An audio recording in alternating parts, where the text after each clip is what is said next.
What is up, everybody, and welcome back to Marvel Mondays, the MCU review series at the moment. Monday on the thing. We venture into the end of Phase 2 today, I know, which it's is crazy.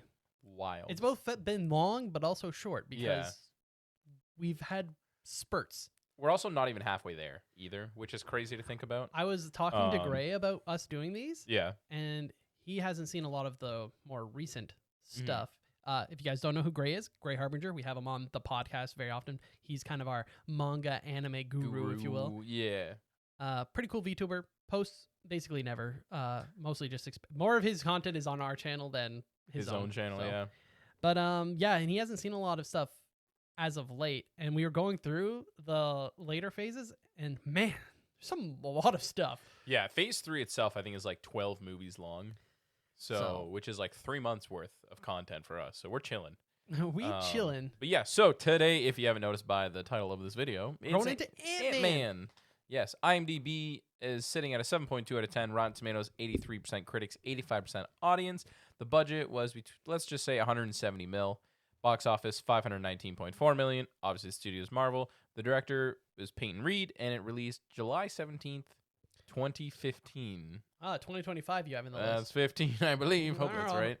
And cast, we're looking at Paul Rudd as Ant-Man, a.k.a. Scott Lang. We have Evangeline Lilly as Hope Van Dyne. We have Michael Douglas as Hank Pym. Corey Stroll as Darren Cross, a.k.a. Yellow Jacket. Bobby Carnival as Jim Paxton, who's the stepdad. Michael Pena as Lewis. Tip Harris as Dave.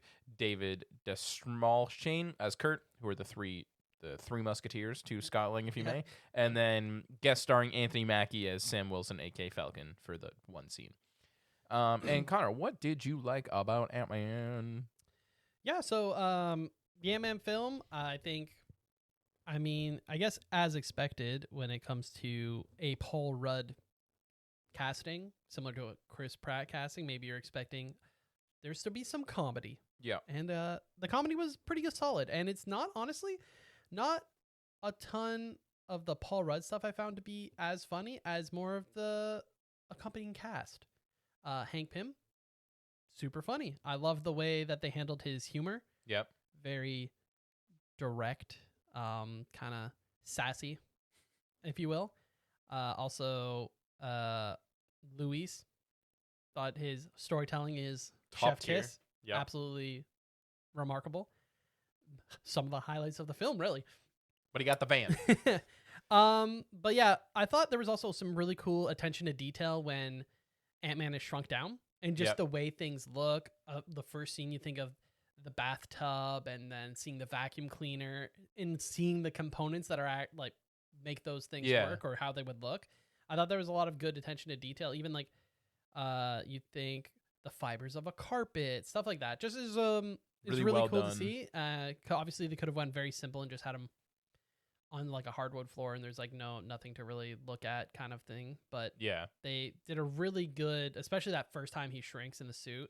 It was really, really well done scene, in my opinion. I did also note down how dickishly direct Hank Pym is one of my likes. Nice, I thought the sound effects whenever Ant-Man, and this goes for Ant-Man as well as the villain, I can't remember what the suit was Yellow called. Jacket. Yellow Jacket. Whenever they hit something and it like zooms out to the real world, and it's just like a or like a Yeah. I just so minuscule in comparison. Chef's kiss but with the sounds there. yeah. It was just, I don't know, there's just something, especially like when they're fighting on the train set, and it's just like things are just tipping over. Yeah, it just makes it. And you're like, what's happening? But then it's like this like super intense battle. intense fight. And that would probably be the last. Like, is that final fight is really solid, really well done, really good combination of using. Obviously, we see them big fighting a bit, then we see them shrinking, and then using all the things around, and then having random things growing. Yeah. And exiting the house. We have the Thomas the tank engine going through. It's just really fun in both a cool choreographed sequence, but also humor as well. Yeah, exactly. Like it hitting both at the same time, which I feel like you're not often fighting or laughing during a fight. So it's kind of something different. That's fair. Do you have any favorite moments? I guess Guardians, as well? you do Guardians, laugh during a fight. yeah. But this is a different type of humor. Yeah. I guess, yeah. Do you have any favorite moments before we move on to my stuff? Favorite moment is probably Luis telling his stories. Yep. And just how rambly and going on and on and on they are. They're just fantastic. And yeah, probably the final fight sequences. Nice. Those are probably the top 2. For me, I think the overall cast, I really like the dynamic between Hank and Scott. Like I thought, like the 2 actors, Michael Douglas and Paul Rudd, had really good chemistry on screen for and it. it's nice to see. Obviously, Hope is just like, no, Done with their get crap. this guy in jail kind of thing. But then, like the whole time from the very beginning, Hank's like, this is the guy. Yeah. And it's kind of cool to see that where he's like handpicked Scott himself. Exactly. I think the slow motion during Ant-Man being Ant-Man was good. Yep. Like it wasn't overused. It actually they used it well. Exactly. And I think overall the fight scenes were good. Like you've already kind of mentioned. I think the choreography between the fight scenes, both big and small, worked. And then obviously my favorite moment is the final fight. Yeah. Specifically, you already kind of mentioned this, but the cuts between the actual fight versus the train set. Like the daughter's just watching. Happening. Yeah. She doesn't know what's happening. She just sees like random parts of the train set breaking. Falling and just like things are getting thrown. I'm like, this is actually really good. Any big dislikes for you? I didn't actually have too many things that I was like, it took me out of the movie, if you will. I think there's 2 things. One is, we've mentioned it, kind of, they're just going through phase 1 again. Yeah. In form of storytelling. This one's kind of a little bit more of a mosh pit of the other stories. You know, you got a little bit of kind of a reverse Iron Man thing going on. Yeah. You got a little bit of the Red Skull kind of going on with getting the same powers, if you will.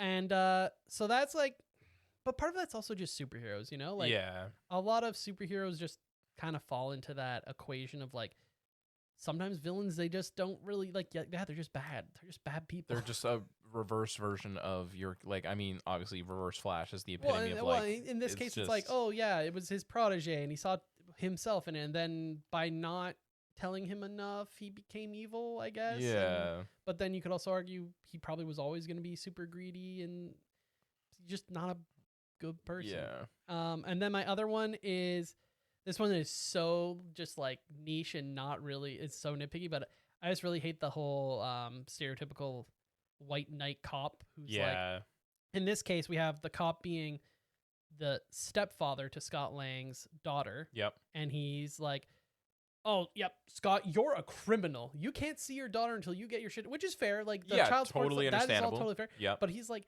so white knighting, like, you are a very bad person. And it's like, well, he got also, fired the daughter wants he to got see, fired so... for whistleblowing on a company that was doing illegal stuff.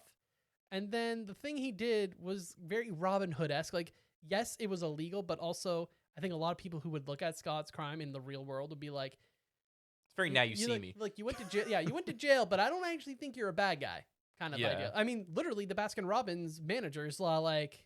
Thank you for doing what you're doing, but like, I got to fire to the you. man, but we have fired. to let you go. Yeah. But the cop is like, nope, you did wrong. Yeah. Ergo, you bad. You are evil. Yeah. And it's like, well, and obviously at the end, he's like, he does the good thing where he's like, oh yeah, the cameras were fuzzy, and yeah, that we would hate for you to go back to prison because of it. So he does, but that's only because Scott Lang's now an Avenger. Yeah. So he's like, oh crap.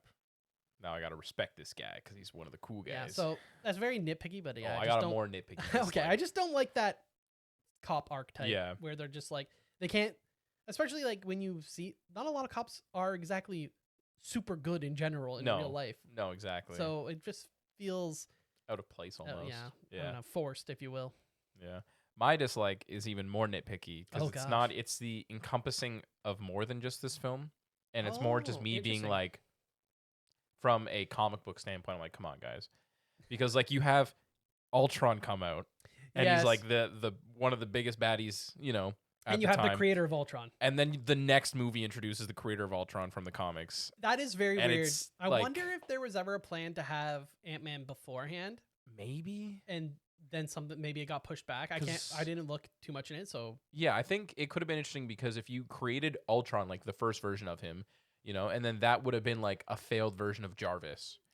Like, but through Stark, because in the beginning of Ant-Man, we see him working with Howard Stark. Yeah, we could have literally had it could have been tied Ultron, in. That could have been the introduction of Hank of Hank. We could have had some weird flashback. My video. dad worked with a guy like a really known scientist or something like that. Gone into hiding now. No one knows. And he made a program or something. Yeah.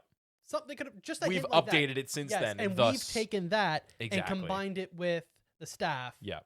To then make a better version of Ultron. Well, just like a better version of Ultron, or like a mutant version of Ultron. That again, this is very that nitpicky. Is still Tony made, but then at least still has a little bit of that origin. That Pym. Yeah. The Pym particle, if you will. Exactly. But yeah, that's like a very, very niche, nitpicky dislike. But it is funny that you mentioned that literally the movie next movie has the guy who made exactly, Ultron. And you're like, missed opportunity here, guys. Come on. Yeah, I agree. But moving on, importance to the overall story of MCU. Obviously, at the very end, we see the Wasp costume. So you're like, oh, obviously she's gonna be the Wasp. Yeah, we get the Wasp. Obviously, introduction of Hank Pym. Introduction of Ant-Man. Those are the biggest ones. We, like you said, we got finally see the Wasp will be also somewhere in the story. Yep. And then we get the foreshadowing kind of Scott going to getting the call for Civil War, basically. Yeah, pretty much, yeah.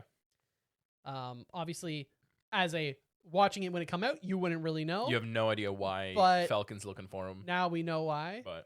But and obviously we will see, this is kind of an overall importance, but not really at the same time, / Easter egg. We do get to see more of the new Avengers compound, because we didn't really see it in Age of Ultron. We don't see much of it. We more just see where it is, what it was, what building it was. Yeah, exactly.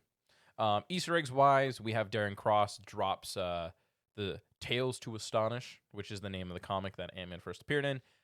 We have our first indirect Easter egg of Wallcrawler, aka Spider-Man. Told through the story, yeah, right?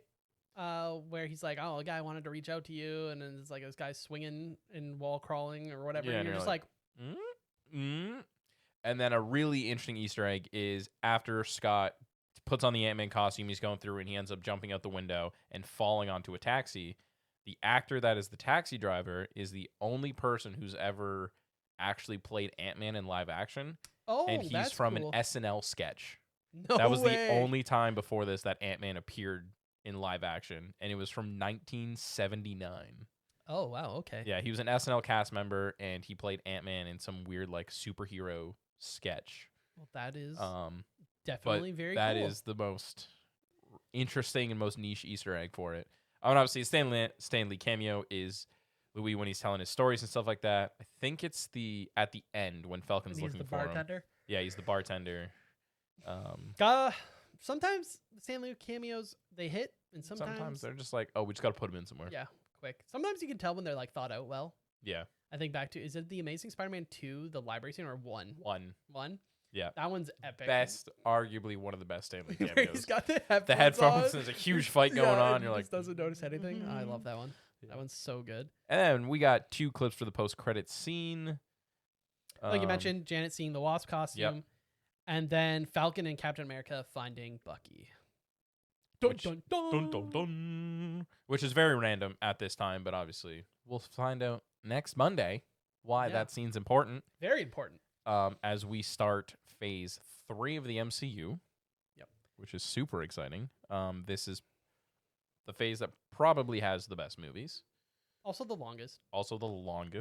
I think also at the end of phase 3, we'll do a ranking list of 1, 2, and 3, all the films. All together or individual tier lists? We'll do all of them. We'll do all of the above. We'll do a tier list of 1, 2, and 3 and rank all the films. And then we'll do a big boy, because that's the Infinity Saga, right? As a whole. So we'll rank the Infinity Saga as a whole.